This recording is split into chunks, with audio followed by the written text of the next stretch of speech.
আমি ঋণী খালিদ সাইফুল্লাহ আইয়ুবী, আল্লাহর বান্দার কাছে আমি ঋণী। ভেতরে তো আসলে কেউ কারো না, এমন একটা জায়গা, ওটা একটা আলাদা জগৎ। আর জালেমরা আমাদের সাথে এমন আচরণ করেছে, 24 ঘন্টা তালা লাগিয়ে রাখত। এরপরে দিয়ে রেখেছে সিসি ক্যামেরা, বিশেষ করে আমারে আর মামুনুল হকরে। কেউ যেন আমাদের সাথে কথাও না বলে, দেখাও না। ওখানে কেউ যদি একটু তাকায় আমার দিকে, ওনার দিকে, ও একেবারে ডাইরেক্ট খবর হয়ে যায় জায়গা মতো। সে এখন ওর চাকরি নিয়ে টানাটানা, আমার দিকে তাকাবে কি করে? ওই দূর থেকে। আর যারা আসে অধিকাংশ পাহারাদারগুলো দেখতাম সব হিন্দু। দেবদুলা, সুব্রত বালা, আশিক কুমার, নয়ন ঘোষ, এত সব আল্লাহর ওলির নাম বলছি। এর কাছে কোনো আলেম সালেম আছে? ওই দূর থেকে যদি বলতাম যে দাদা, সব সময় তালা লাগিয়ে রাখে 3 বছর একটা ঘরের ভেতরে, এইদিকে 3.5 হাত, এদিকে 2.5 হাত, আর সামনে আবার পায়খানা দেওয়া, ওর ভেতরে সব 24 ঘন্টা এভাবে দিয়ে রাখেন। একটা বই নিয়ে আসতে পারেন, একটু পড়তাম। ও বই নিয়ে এসেছে বঙ্গবন্ধুর আত্মজীবনী, পড়ে আমি করবো কি? হুজুরের ভেতরে জ্ঞান আছে। পরের সপ্তাহে বললাম যে একটা বই দেন, বই দিয়েছে বঙ্গবন্ধুর ছেলেবেলা। আচ্ছা, আপনি আর বই পান না? পরের সপ্তাহে বই নিয়ে এসেছে বঙ্গবন্ধুর চীন সফর। বললাম আপনার বই দেওয়ার দরকার নেই, কোনো মুসলমান কারারক্ষী আমার ভাগে পড়ে কিনা দেখি। বললো আশরাফুল নামে একজন। ওরে বললাম আপনার এখানে তো নাম লেখা আছে, দেখে অন্তত বোঝা যাচ্ছে আপনার ঈমান আছে। আপনিও ওদের মতোই, কিন্তু আপনার ঈমান আছে। আপনার নাম যেহেতু আশরাফুল, আপনি এটিএম আজহারুল ইসলামের কাছে যাবেন, ওই বিল্ডিংয়ে আছে হিমেলে, বলবেন হামজা বই চেয়েছে। দেখবেন বই কারে বলে উনি দেবে। আল্লাহর বান্দা আমার প্রায় অনেকগুলো বই পাঠিয়েছিল, প্রোডাক্টিভ মুসলিম। এই বইটা আমার মনে হয় প্রত্যেকের পড়া দরকার, একবার জীবন পরিচ্ছন্ন হয়ে যাবে ইনশাআল্লাহ। এরপরে পাঠিয়েছিল তাফসিরে ফি জিলালিল কোরআন, তাফসিরে তাফহিমুল কোরআন, তাফসিরে ইবনে কাসির, তাফসিরে মারিফুল কোরআন। এইগুলো উনি পাঠিয়েছিল, কারণ উনি আছে আজ 13 বছর। আল্লাহর বিভিন্ন বান্দারা গিয়েছে, বিদায় নিয়েছে, ওনার কাছে বই রেখে গিয়েছিল, তাফসির রেখে গিয়েছিল। আল্লামা সাইদির যত বই সব ওনার কাছে ছিল। মাওলানা মতিউর রহমান নিজামী রহমতুল্লাহ আলাইহির যত বই, শহীদ আব্দুল কাদের মোল্লার যত বই সব ওনার কাছে দিয়েছিল। এই জন্য আল্লাহর বান্দা বাড়ি ঘর, মানে ঘরটা পুরা লাইব্রেরি, 300-র উপরে প্রায় বই আছে। এই 3টা বছর যেহেতু আলেমদের সাথে ছিলাম, বিশেষ করে সাকাত হোসেন রাজি সাহেব, ওনার কাছে আমি আরও বেশি ঋণী। আরবি গ্রামারটা আমিও কওমি মাদ্রাসায় পড়া, আমি শর্ট কোর্সে দাওরা করেছিলাম, কিন্তু আমার এই আলিয়া মাদ্রাসায় কামেল করতে যে, অনার্স মাস্টার্স করতে যে, বিশ্ববিদ্যালয়ে এদিকে পিএইচডির এই চিন্তা ভাবনায় যে, এদিকে আমার আর সময় দেওয়া হতো না। আস্তে আস্তে জানা জিনিসও ভুলে যেতাম। 3টা বছর আল্লাহ এমন একটা সময় তৈরি করে দিয়েছিলেন, ফাঁসির কন্ডেম সেলের ভেতরে, আর উনি আর আমি পাশাপাশি রুমে। ওনার কাছে আমি অনেক ঝালাই করে নিয়েছিলাম। আল্লাহর বান্দা রাজি সাহেবকে আল্লাহ যেন কবুল করেন। বাড়ি মনে হয় কুমিল্লার সন্তান, ফজলুল হক আমিনী রহমতুল্লাহ আলাইহির জামাতাও। সম্মানিত ভাইরা, আমার শরীর এখনো পর্যন্ত স্বাভাবিক হয়নি, কারণ ভেতরে ওরা এমন কিছু করেছে, আমার মাঝে মাঝে এখনো পর্যন্ত এলোমেলো হয়ে যায়। এই যে 8-10 দিন ছিলাম আমি ভেতরে হাসপাতালে। এই সাইটটা ডাক্তাররা বলছে, আমি সিঙ্গাপুরে, মালয়েশিয়া, থাইল্যান্ডে, ইন্দোনেশিয়া, অনেকগুলো দেশে ঘুরলাম।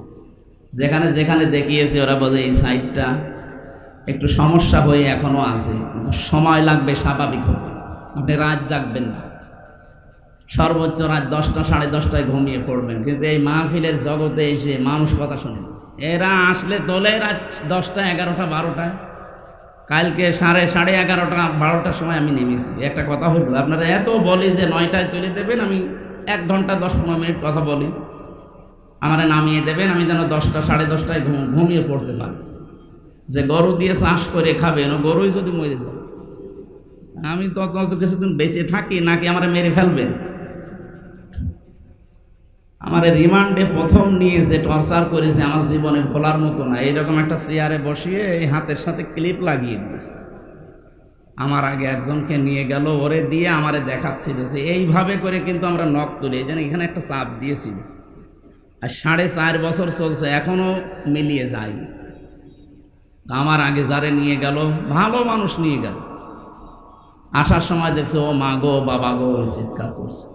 এই জায়গায় এরকম চেয়ারের সাথে ক্লিপ লাগায়, হাতের সাথে গলার সাথে একটা বেড লাগিয়ে দেয়, মাথায় একটা টুপি পরিয়ে দেয় কালো, পেছনে তো হাত বাঁধা, ডান্ডা বেড়ি দেওয়া, মাজায় দড়ি টাঙিয়ে রাখে, একটা মেশিন আছে এসে শুধু হাতের কাছে পায়ের কাছে ধরে, একেবারে মাপ দেওয়া, শুধু একটা টিপ দেবে, একবারে নখগুলো সব খুলে চলে যাবে।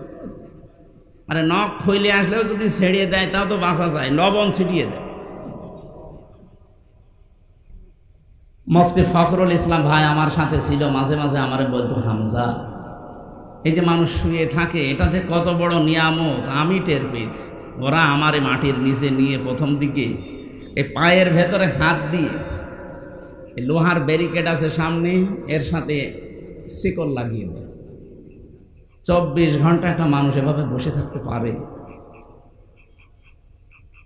শুধু নাম শুনেছিলাম আমেরিকার ওই কারাগারে, কিন্তু বাস্তবে আমরা কিছু কিছু, আমার বিশেষ করে আমি এই আয়না ঘরে যখন ছিলাম প্রথম 10 দিন, আমি নিজে টের পেয়েছি যে মানুষের উপরে মানুষ এরকম অত্যাচারও করতে পারে। আর আমার এই কথাগুলো চিন্তা হয়, দেখি, আর মাঝে মাঝে মনে হয় যে এখনো যারা জালেমের পক্ষে সাফাই গায় ওরা কি মানুষ? বলে কি করেছে আপা, যে ওনার পালিয়ে চলে যাওয়া লাগবে, কি করেছে আপনার সাথে তো করেনি। আপনার বাবারা যদি ওইভাবে 8 বছর ব্যারিস্টার আরমানের মতো আয়না ঘরে রেখে দিত, তখন আপনি বুঝতেন যে কি করেছে। চিন্তা করতে পারেন একটা মানুষ 8 বছর 10 বছর একটা ঘরের ভেতরে শিকল পায়ে বাঁধা বসে আছে, ও জানে না যে ওর নাম কি, ও ভুলে গেছে, কারণ 10 বছর ওকে কেউ ডাকে না।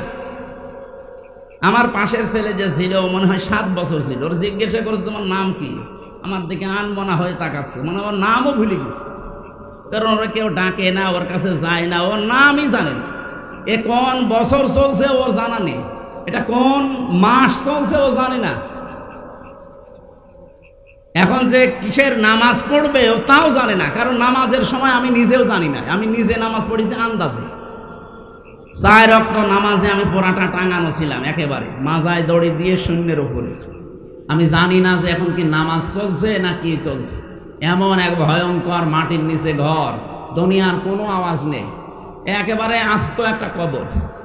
চা নিয়ে এসেছেন?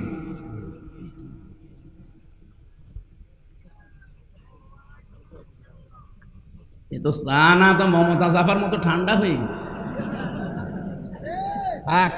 চা দিয়েছে তাই ভাব, এখানে আসা যাবে না ভাই, একটু বসেন।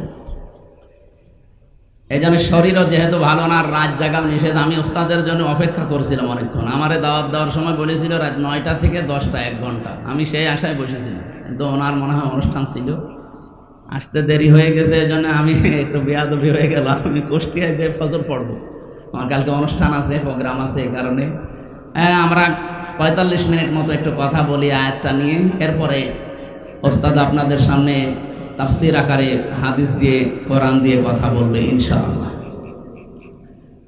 আমরা যেহেতু কোরআনের কারিমের কথা শোনার জন্য এসেছি, আর মান ক্বালা বিহি সাদাকা, যারা কোরআন দিয়ে কথা বলে এরা সত্য কথা বলে, এই কথাটা পুরা ঠিক না। যারা বললেন ঠিক, আপনাদের দ্বারা ঠিক হয়নি। আলেমরা যদি বলতো ঠিক, এটা আমি মেনে নিতাম।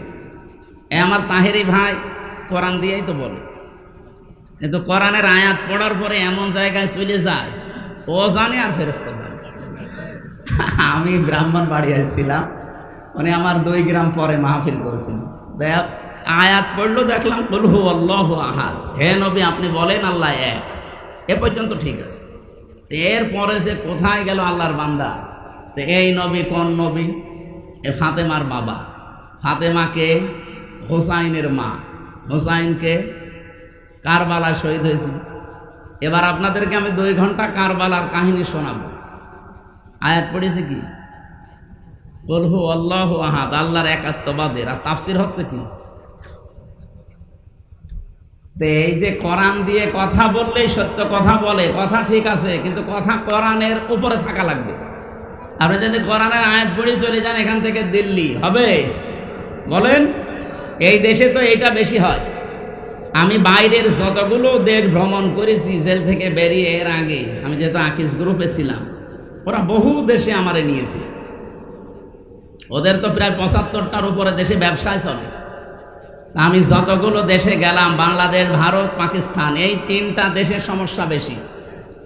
মান ক্বালা বিহি সাদাকা, হাদিসটা 100% সত্য। কোরআন দিয়ে কথা বললে তারা সত্য কথা বলে, কিন্তু কোরআন দিয়ে কথা তো হয় না। আবার যারা শোনে তারাও তো যোগ্যতা সম্পন্ন হওয়া লাগবে যে আসলে কি এটা কোরআনেরই কথা কিনা।